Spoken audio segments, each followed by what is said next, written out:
over 30 million people have an HIV infection, and millions more become infected each year throughout the world. On Fight AIDS at Home, an internet-distributed computing project, we screen different compounds to try to find new drugs that can help treat these HIV patients.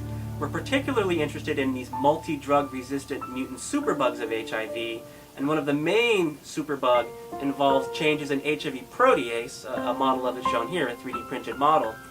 Now HIV protease chops up the viral pieces so that they can fold up and make new viral particles to infect other cells and thus other patients.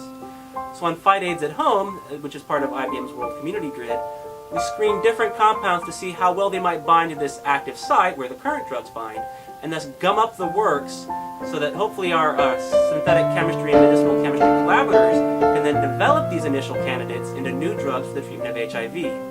So many of our experiments on Fight AIDS at Home involve finding things against this active site region, but we also perform experiments against two novel sites that we helped discover with our collaborator Dave Stout, who leads an X-ray crystallography lab at Scripps. And we screen against these allosteric sites shown here and here.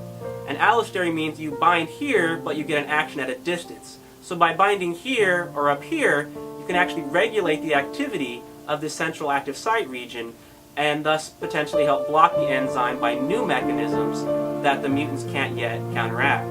You can also help develop new combinations of different drugs that should make it much harder for these new superbugs to evolve. So this is all done as part of Fight AIDS at Home, which is part of IBM's World Community Grid. And I'm Dr. Alex Perryman, a member of Professor Art Olson's lab at the Scripps Research Institute. Thank you for your time.